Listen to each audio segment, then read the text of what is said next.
Bonjour à vous tous, Justin Larochelle, imofacile.ca. Je réponds à vos questions cette semaine et on a encore beaucoup de questions cette semaine. Commençons avec Frankie.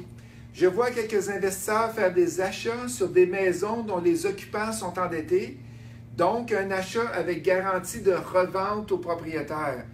Le tout fait avec l'aide d'un avocat. À votre avis, quels sont les pour et les contre si on compare au locatif et avec les plex? Je crois que tu parles, Frankie, d'une location-achat. Tu achètes la maison du propriétaire et tu lui revends dans quelques années. Fait que si on regarde à quoi ça ressemble, tu as la maison qui est ici. Belle maison, hein? Et ici, il y a toi qui est là, Frankie, comme investisseur. Et tu as le locataire propriétaire qui est ici. Tu achètes la maison, disons, 200 000 du propriétaire et tu vas lui revendre, c'est ça que tu parles, avec garantie de revente au propriétaire, mettons à 230 000. Ensuite de ça, qu'est-ce qu'il y a à chaque mois? C'est sûr que tu as un profit. Tu as un profit qui va arriver, par exemple, de quelques centaines de dollars pour être capable de payer les frais de l'hypothèque et tout. Fait que ça, c'est une formation qu'on offre en vidéo, si tu la veux, et on l'offre aussi en personne, en classe qui est donnée. Fait que il y a 6 heures de formation là-dessus au total. Qu'est-ce qu'il faut que tu fasses attention? C'est le locataire, il faut qu'il soit capable de racheter dans 1 an, 2 ans, 3 ans. Un des comptes, c'est que la personne a eu de la misère à payer sa maison et pourquoi qu'elle te paierait toi? Il faut tout le temps que tu te demandes ça. Si elle n'a pas été capable de payer la banque, pourquoi que toi, elle te paierait et te donnerait de l'argent? Fait que ça, c'est une des clauses à regarder. Si on compare avec le locatif, c'est beaucoup plus rentable que du locatif. Tu fais plus de profit, mais il faut que tu aies un bon locataire pour que ça fonctionne. Les contres, c'est qu'à toutes les années, tous les 2 ans, ben, tu perds ton investissement. Ben, tu ne perds pas, mais je veux dire, tu es obligé de recommencer pour en faire un autre. Et le risque, lui, ils ne sont pas capables d'acheter à la fin. Donc, tu te ramasses avec une maison que peut-être tu ne voulais pas, mais tu as la maison. C'est un beau produit, il y en a de plus en plus. J'ai un de mes étudiants qui est rendu à 36. J'en ai un autre qui en a fait 5 cette année. C'est un produit qui est très profitable. Il y a beaucoup plus de gens qui en font. Dernière question avec Frankie. Lorsqu'on parle de ratio d'endettement, est-ce possible d'utiliser les balances de vente pour acheter plusieurs parcs immobiliers ou plusieurs plex dans un court laps de temps, environ 1 année de temps, sans faire réagir la banque ou en se mettant en danger lorsque nous commençons en immobilier? Malheureusement, la balance de vente, ça n'a aucun rapport avec ton ATD, ABD. C'est l'endettement de toi avec les hypothèques, avec les assurances, avec tout, qui va faire que ton endettement va fonctionner. Fait que non, ce n'est pas une bonne technique. Tu ne peux pas utiliser cette technique-là. Zach, je commence la location d'un chalet familial. Un petit peu. Je commence la location d'un chalet familial et j'ai l'impression qu'il ne s'agit pas d'un bon investissement avec un rendement intéressant, mais plutôt d'une façon de minimiser les paiements du chalet pour pouvoir en profiter soi-même. Comment vous y prendriez-vous si vous ne voulez pas utiliser le chalet personnellement, mais seulement le louer pour dégager un revenu? Ça donne drôle parce que la semaine dernière, on avait justement une formation sur le chalet locatif. Et qu'est-ce qu'on explique dans la formation? C'est que il y a 2 façons qu'on va faire du chalet locatif. La première façon, c'est que tu vas avoir un chalet gratuit, tu le loues durant l'été, un peu dans le temps de Noël, et bingo, tu as ton chalet qui ne te coûte rien.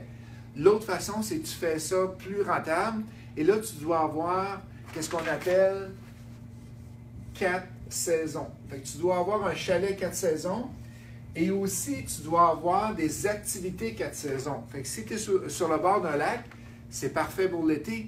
Mais si tu es en hiver et il n'y a aucune activité, il n'y a pas de ski de fond, il n'y a pas de ski alpin, il n'y a pas de motoneige, il ne se passe rien dans ton coin, tu vas avoir de la misère à le rentabiliser. Fait que tous les gens que je vois avec des chalets locatifs et qui n'ont pas tenu cette règle de base-là dans le chalet locatif, ça ne fonctionne pas. Ils font juste à peu près payer leurs dépenses. On s'en va maintenant avec Jean-Christophe. Est-ce possible d'acheter un plex ou semi-commercial avec un prêt collatéral sur des placements en bourse, en parenthèse CELI? L'idée serait de ne pas avoir à mettre de mise de fonds et maintenir le rendement des capitaux. rendement des capitaux. Je vais te raconter une histoire. Je ne suis pas capable de répondre à ta question, Jean-Christophe, parce que je ne sais pas avec le CELI si on peut le faire. Je sais que j'ai eu une étudiante qui l'a fait avec des dépôts à terme. Elle a vendu son immeuble et elle a eu 600 000 de profit. C'est un 24 logements, ça faisait des années, 15-20 ans qu'elle l'avait. Elle a eu 600 000. Elle l'a déposé dans ce qu'on appelle un CPG, okay? Un certificat de placement garanti. Combien tu penses qu'elle a eu d'argent suite en déposant dans un CPG?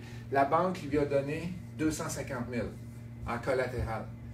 Donc, faire attention, tu n'iras pas chercher tout ton montant au total. Fait que là, tu as eu, je ne sais pas comment, là, de ratio, là, en bas de 50 %. Fait que peut-être qu'il y a quelqu'un qui nous écoute qui pourrait dire si on peut mettre des fonds de placement de bourse au CELI en garantie pour acheter un immeuble. À part le CPG, je ne l'ai jamais vu faire ailleurs, puis je vais apprendre moi aussi, fait que merci beaucoup pour ta question. On s'en va maintenant avec Steve. Bonjour, je refinance mon Ciplex et avec mes gains, je veux payer ma carte de crédit, ma marge hypothécaire de ma maison. Est-ce que je devrais être imposé quand même? Il n'y a pas d'imposition parce que c'est ta marge hypothécaire avait servi pour acheter l'immeuble. Donc, tu retournes l'argent de ton immeuble que tu as refinancé à ta marge de maison. Donc, il n'y a pas d'imposition, il n'y a rien déclaré à l'impôt, tout est correct, tu n'as pas d'impôt à payer dessus. Gino, pour une mise de fonds, l'idéal serait de prendre l'équité sur ma maison ou sortir un placement CELI. La différence qu'il y a, supposons que ta maison, tu es à 3-4 % d'intérêt, OK? Tu sors l'argent, ça te coûte 4 % d'intérêt pour le sortir. Si tu sors ton CELI, ton CELI te rapporte 2 %, bien, tu es mieux de prendre ton CELI. Mais si ton CELI te rapporte 12 % d'intérêt, bien, tu es mieux de prendre ta maison. Fait que moi, qu'est-ce que je dis tout le temps? Regarde lequel te coûte le moins cher, lequel va avoir le meilleur rendement. Si tu as 12 % de rendement sur ton CELI ou 8 %, bien, tu es mieux d'aller prendre ta maison. Fait que vas-y selon ces montants-là. Supposons que tu as 100 000 de disponibles sur ta maison et 100 000 sur le CELI. Un ou l'autre va faire l'affaire, mais vas-y avec lui qui va te coûter le moins cher. Simon, est-ce que c'est des déductions possibles à placer dans notre rapport d'impôt? La taxe de bienvenue, l'inspection du bâtiment pré-achat, le notaire, le courtier immobilier. La réponse est oui et non. Oui, si c'est pour un immeuble locatif. Et si tu achètes un immeuble, tu n'as pas à payer le courtier immobilier, c'est le vendeur qui le paye. Et non, si c'est personnel. Donc, si tu as acheté ta maison, tu revends ta maison, bien, tous ces frais-là, ce n'est pas déductible d'impôt. C'est seulement lorsque tu veux gagner un revenu que tu es capable de déduire ces frais-là. Et la dernière question de Geneviève.